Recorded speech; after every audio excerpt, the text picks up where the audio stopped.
سب سے بہتر پل۔ السلام علیکم دوستوں ایک چھوٹی سی کہانی آپ سب کے ساتھ شیئر کرنا چاہتا ہوں۔ یہ چھوٹی سی کہانی آپ سب کی زندگیاں بدل دیں گی۔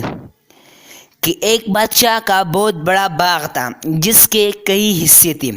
اس نے ایک آدمی کو بلایا اور اس کے ہاتھ میں ایک خالی ٹوکری تھما دی اور کہا کہ میرے باغ میں داخل ہو جاؤ اور بہترین پھلوں سے ٹوکری بھر کر لاؤ، بڑا انعام ملے گا، مگر شرط یہ ہے کہ جب اندر سے گزر کر آ جاؤ تو تمہیں دوبارہ واپس جانے کی اجازت نہیں ہوگی۔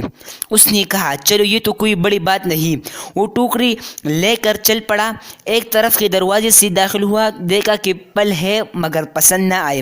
اگلے درجے میں داخل ہوا، یہاں پھل پہلے سے بہتر ہے، پھر اگلے درجے میں بہت بہتر ہے اور اس کے اگلے والے درجے میں بہت ہی بہترین تھے۔ یہاں دل میں خیال آیا اب تو میں کچھ پھل توڑ لوں، پھر سوچنے لگا آگے سب سے بہترین پھل توڑوں گا۔ جب اگلے اور آخری درجے میں داخل ہوا تو کیا دیکھتا ہے کہ وہاں پر تو کسی درخت پر پھل نہیں ہے۔ افسوس کرنے لگا اے کاش میں نے پہلے درجے سے پھل توڑے ہوئے تھے تو آج میری ٹوکری خالی نہ ہوتی، اب میں بادشاہ کو کیا منہ دکھاؤں گا۔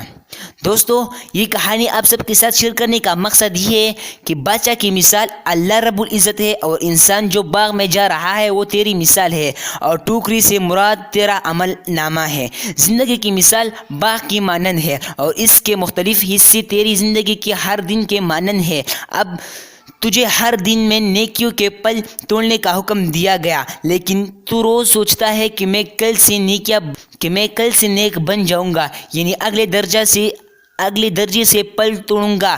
تیرا اگلا دن نہ آ سکے گا اور تجھے مقرر دن پر اللہ کے حضور جانا پڑے گا۔ دوستو ویڈیو اچھی لگی تو ہمارے چینل کو ضرور سبسکرائب کریں اور اپنے دوستوں کے ساتھ ضرور شیئر کریں۔